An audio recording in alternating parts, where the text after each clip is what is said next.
Following UFC Singapore, Ilia Topuria told Max Holloway to retire. Ilia tweeted, "I respect these two, Max Holloway and the Korean Zombie, but it's time for them to retire. Sean O'Malley, keep rising up and maybe one day we'll share the octagon. And you, Alexander Volkanovski, get ready to tap out. The masterclass is coming for you. Enjoy the weekend, everyone." Max responded with this. He wrote, "Thanks for the respect, but it's only a matter of time." And Sean O'Malley replied, "Get through Volk and I'll decide." Garry reacts to Stephen Thompson allegedly turning down a fight with him. Ian still believes the fight will happen.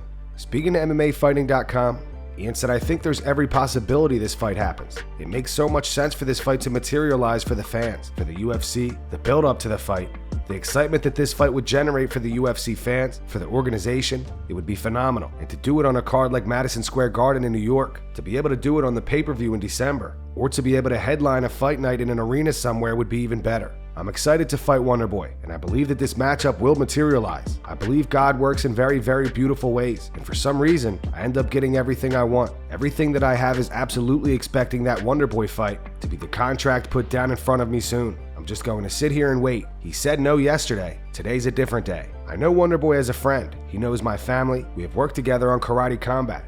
We have spent time with each other. My wife and him work together on karate combat, and they do shows. He has met my kid. We have talked. We have chilled out. He's an amazing guy. I'm not fighting Wonderboy because of malice, because of bad intentions. I'm fighting Wonderboy out of the highest of respect. What the man has done and achieved as primarily a striker in this sport is sensational. 57-0 as a kickboxer, goes out there in MMA and does all of his tricks in the cage and proves how good he is every time he gets in that octagon. Just how good a striker he is. I'm going out there to compete against one of the best strikers the world has ever seen. That's what excites me about this opponent, this fight. It isn't malice. There will be nothing but respect. I just want to go out there and prove that I'm the best striker in the world. And to do that, I have to beat Wonderboy. For Wonderboy, there's a lot of pull there as well. But also, you know that I'm a striker at heart. We've seen the Kevin Holland Wonderboy fight. We've seen the way the fans in that stadium erupted when those two started striking. It's going to be beautiful. It's going to be mesmerizing. It's going to be so fucking excited for any single fan that has bought a ticket to the me and Wonderboy fight that will happen. I believe for Wonderboy, there is just as much pull for me to fight Wonderboy as there is for Wonderboy to fight me. I'm known, I'm undefeated, I'm a prospect that everyone is talking about as potentially being a future champion. I'm a striker, so Wonderboy knows I'm not going to try to grab his legs in wrestling. He knows that I want to prove I'm the better striker, so he knows what he's getting into. Why not take it? Why not go out there, say yes, sign the dotted line, fight me over 5 rounds, and prove who the best striker in the division is? The only reason he would say no is because he knows who's better. Darren Till does not think Conor McGregor will fight again. Darren says Conor's got to let it go. Speaking to Sports Lens, Darren said Conor's never coming back in my opinion. Conor's struggling to let go. He doesn't want to let it go, but it's time to let go. He's older. He doesn't train like he used to. He's got the money and his beautiful kids, and the only problem is that he just does not want to let it go. There's going to come a day when he realizes he's fighting with himself and he has to let it go. Every recording on Twitter, he's just drunk as fuck, and I'm just crying my eyes out laughing at him. It will take him a while, but he'll find his peace. My opinion of Conor is you have to respect what he's done, but it's time to let go. He's struggling to let go. Maybe he's not struggling to let it go. Maybe he's going to come back and prove us all wrong. He might just not be ready in terms of testing, or he just wants to keep his name out there and he's thinking in terms of next year. It's tough to know. He's a smarter businessman than most, so you have to trust what he's doing. I need to fight now. I'm so ready to fight. I've put a lot of time and effort and hard work in. As you can see, my shape has changed considerably this year. I've really dedicated myself this year. I really have. I just can't wait to fight now. Mike Perry, Logan Paul, Dylan Dennis, Jake Paul, Nate Diaz, any one, any time. I'm ready. As always, they can say you got beat in your last fight or whatever, but I've always showed up and I've always fought, injuries or not. I'm just so ready for it, feeling powerful and big, so I probably need to trim up a little bit, but I'm good and I'm confident. I just want to get some sparring done and then get in there and just savagely beat someone or savagely get beaten myself. So what? Israel Adesanya believes the ref could have let O'Malley and Aljo fight a little longer. Izzy, however, says that if they did continue fighting, it would have been bad. On his YouTube channel, Izzy said it could have gone for a little bit longer, but it would have been bad. He was just on. He was standing over him. Clean finish. Destiny. That's destiny, man. What did I say? I said he's going to touch him. He's going to knock him out. Take that moment in, son. It's called destiny, man.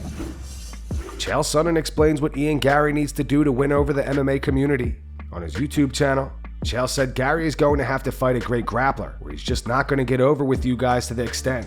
There's a different criteria when you're the new guy, when you're up and coming. The criteria shifts a little bit once you break up into the top 15, which Garry has. But as you start to break into those rankings and you start to climb them, you start to work your way closer to a main event. That is where the blood is on the floor, where people start getting stabbed in the back and heads start getting chopped off. The rules start to change as you start to build. Things that Ian Garry has dealt with, outside pressures and forces, what's been allowed and accepted for him to get in the headlines, move up the card, build his ranking, those rules change. Following Ian Garry's win over Neil Magny at UFC 292, the MMA community suggested Ian fight Kevin Holland next rather than Wonderboy. Kevin Holland in a recent interview explains why he does not believe he will be fighting Ian anytime soon. Kevin said, "I think he answered a lot of questions, looked really good.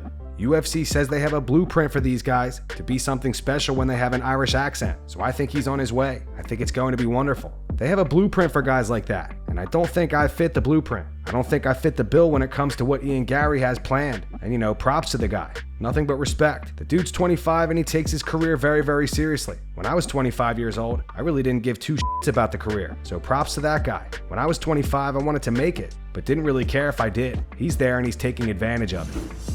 Alex Pereira had some words for Anthony Smith today. Prior to UFC Singapore this past weekend, Smith made remarks about Pereira's debut against Jan Blachowicz. He said, "I thought Alex looked pretty good, and to be fair, I thought Jan looked pretty good as well. He was able to do a lot of things that Jan Blachowicz typically does to be successful, and I think that Alex had a little bit of an eye-opening moment at 205 though. He's not the large, scary monster that he was at middleweight. He's a fairly normal dude.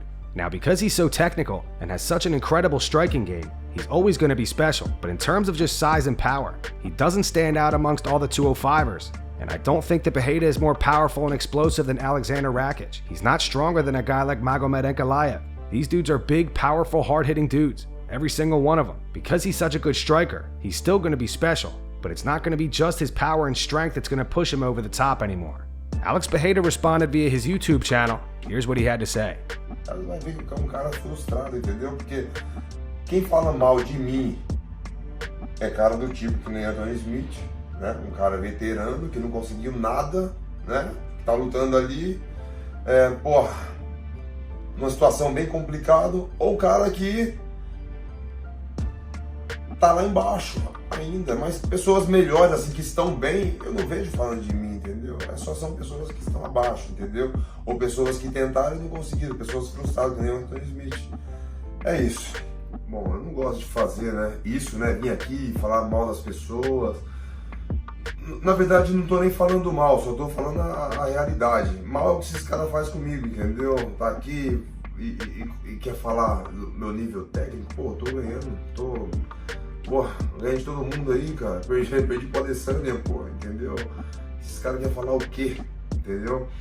E é isso, um cara que é frustrado, acho que ele fez um main event, graças ao John Jones, porque se não fosse o John Jones, ele não tinha feito esse main event. And that's gonna wrap it up for the news. Thanks for watching. If you enjoyed the video, be sure to subscribe to Full Mount MMA and click the bell icon to be notified when we post future ones. Here are the 3 top comments from last video. The first one's from Nate Marks. It says, "Marab is saying it's a joke for Cheeto to get a title fight while saying that he would wait a year for his boyfriend Aljo."